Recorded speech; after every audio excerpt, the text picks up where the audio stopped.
Now let us move on to something more interesting at this point.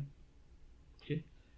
Now if you see in real engineering problems, when you see, let us say we have this kind of equation. Okay, I am using tilde for matrix and dash for vector. Okay, so till now all the problems that we have solved, linear equations, were of this form. If you have noticed, this was coefficient matrix, this was the x metric, the x vector, and this was the b vector. Okay, now there are a lot of situations in engineering where this matrix, not a matrix, a vector b, this vector b is going to change continuously. Like let us say if this is time, this matrix is time, so every iteration, like every time step, is going to change. So this vector is going to change continuously. So for these kind of problems, if you apply Gauss elimination, then we are in a problem, because you'll have to do elimination continuously. For the first value of vector b, you'll have to do Gauss elimination. For second value of vector b, you have to do operation, and so on. So that means you have to do the Gauss elimination continuously. So how to take care of these kind of problems? So take care of these kind of problems, we talk about LU decomposition. Okay, so what actually we do is we break the matrix A into two matrices. One is L and one is U, where L is the lower triangular matrix and U is the upper triangular matrix. So if you're still thinking what is upper triangular, what is lower triangular, if you say A, B, C, D, E, F, so this is upper triangle, this is your upper triangular matrix. And when you talk about 1 1 1 0 0 C, D, E, or F, or maybe G, so this is going to be your lower triangular matrix. Okay, so what happens, what you are going to do? So you are going to convert this into upper triangular and lower triangular. So if that happens, what is going to happen? Your A will get replaced by L and U. So this is going to be L, this is going to be U, this is going to be X, this is going to be B. Now we'll replace this by a vector Y. So how you are going to calculate vector Y? So U into X is equal to Y. So you'll do back substitution, find out vector Y, and once you have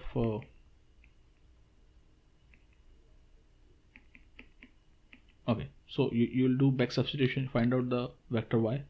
Once you find out vector Y, again do forward substitution and find the value of X. Okay, so we'll see one example how we can apply LU decomposition to solve a problem.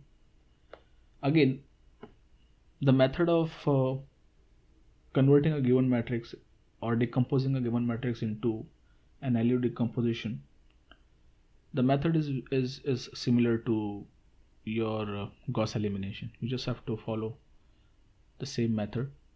Okay, so let me explain it to you with an example. Let us say we have an example here. Let us say that this is 10, this is 2 minus 1 minus 3 6 2 1 1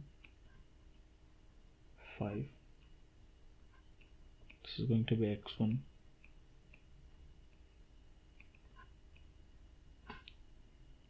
it's 27,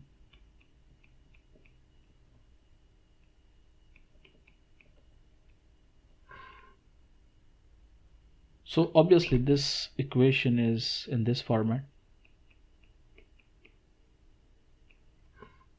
So what you are going to do is you are going to decompose A into L and U. Okay. So to do that, what you are going to do is you are going to first write down the matrix here. Going to write down the matrix. Let us say 10. This is going to be 2. This is going to be -1, -3, -6, 2. Okay. 1, 1, 5. So this is your matrix which you want to decompose into an L matrix and a U matrix. So we'll follow the normal procedure, normal Gauss elimination. The only thing that is going to change is going to be in the last step. Okay. So according to Gauss elimination, what you're going to do, you're going to make this element 0. Okay, this element 0 and this element 0. So again, if you might have noticed at this point when we did Gauss elimination, after that we also discussed about the pitfalls of Gauss elimination method.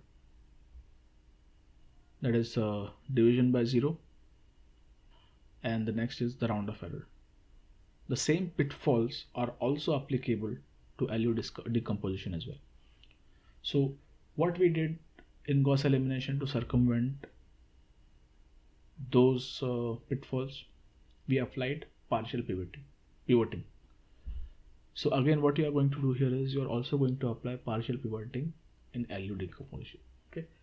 And once we solve this problem, once I explain you how to do by LU, I'll show you a problem where we'll follow partial pivoting.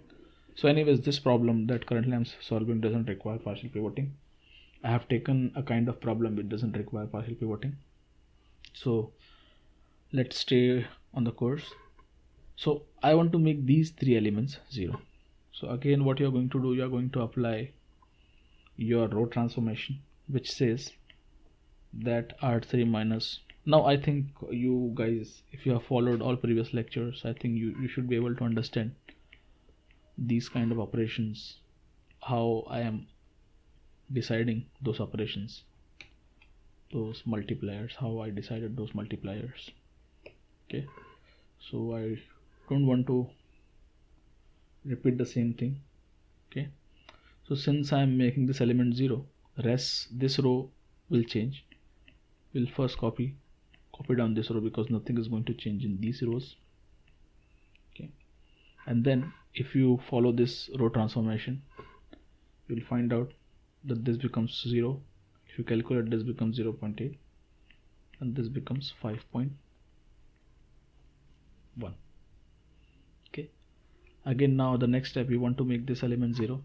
So again, we are going to apply row transformation, which says R2 is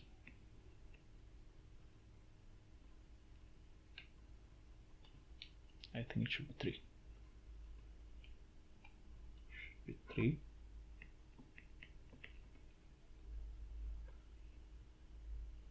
3. R1, and we are going to replace R2 by that value. So again, this whole row is going to change. So first row we'll write is as it is. Third row we are going to write it as it is. Okay, the only thing that is going to change is this row. So this is 0 minus 5.4. This is 2.3. So I think we are one step closer. Okay, and the next step I think is this R3. Okay, it's going to be 0.8 R2 and R3, and then this comes out to be 2 minus 1, 0 minus 5.4, 2.3. This becomes 0, this becomes 0, 5.35, 0.852. So remember how many digits, significant digits I have taken. 1 2 3 4 5 6 7. Okay, 6 is also enough, 7 is good. So 7 significant digits to take care of your round of errors. Okay, because I think in the previous lecture I told you how sensitive your Gauss elimination is to the round of error. Okay, it's very important. So I hope you guys will take care of that. Okay, let us come back to this. So now you might be thinking, Shadab, I mean, you're talking about LU decomposition, but you did the same thing. I mean, you followed the Gauss elimination and you have just converted this into a lower upper triangular matrix. So what about the other thing? Okay, so one thing that you need to understand is your other matrix is just going to be these multipliers. Okay, and now if you convert this 0.8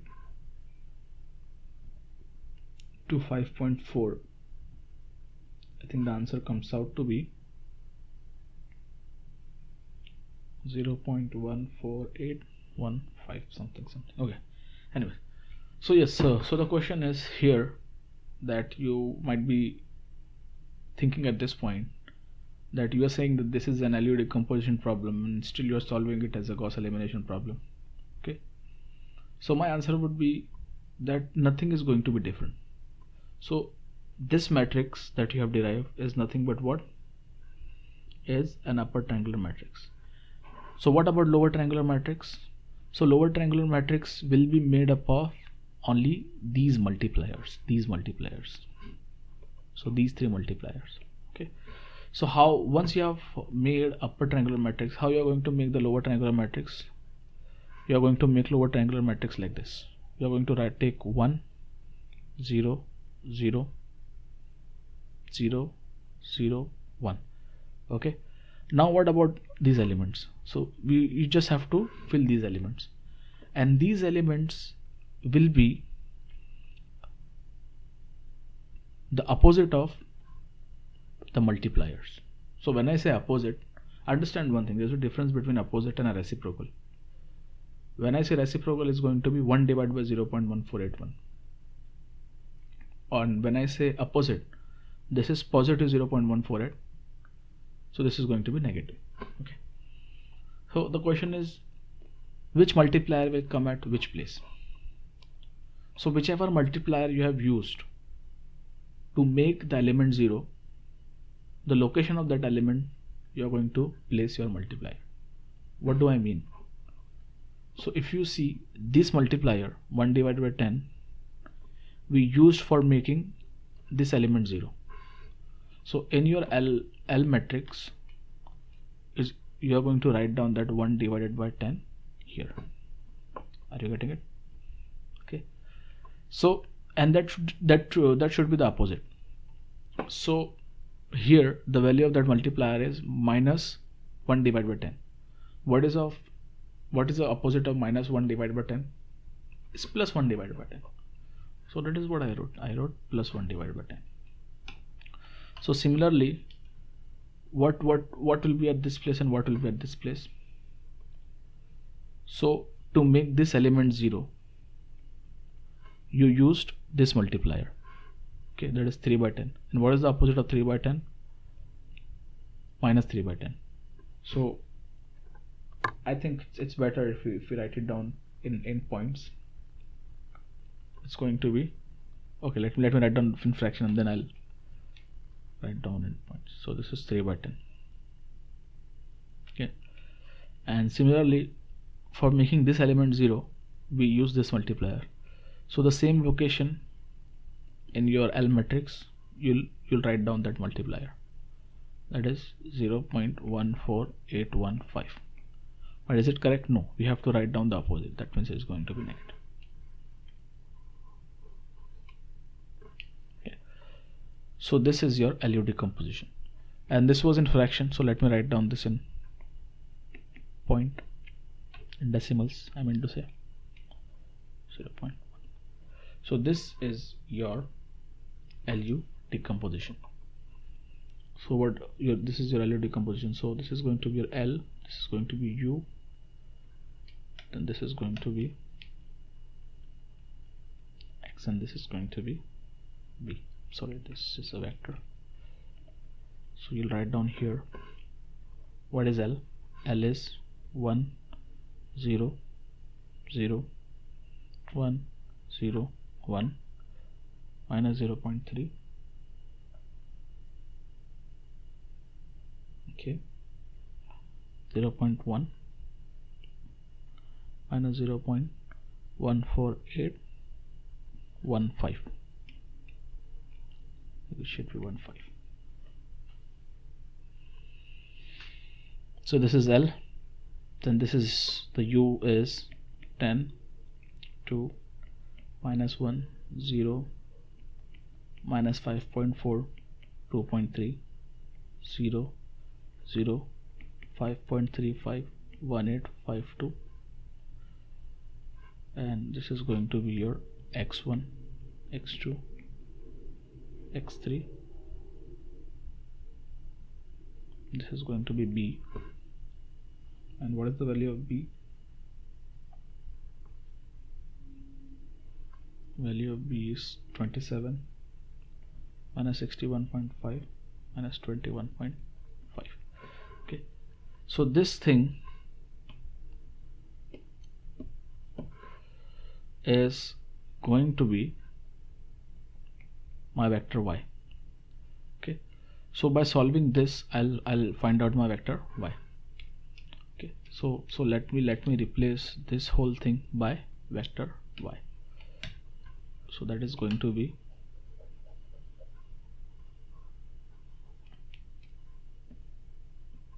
Y1 Y2 Y3. Okay, so what you are going to do here, forward substitution.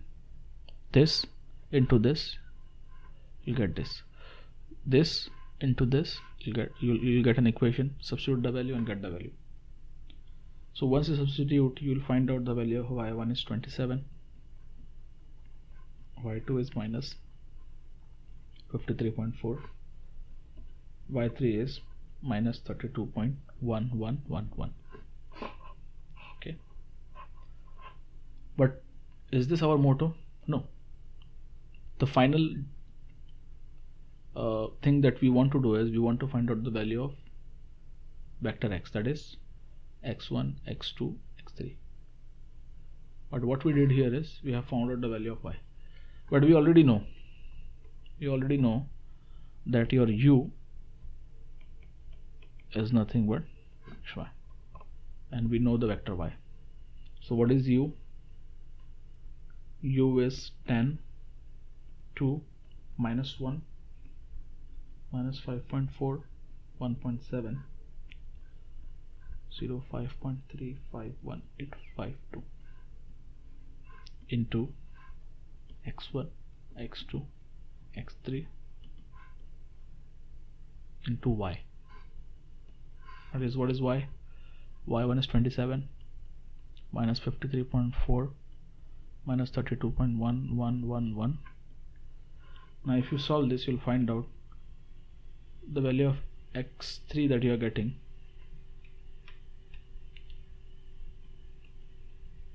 is minus 6. The value of X2 that you are getting is 8.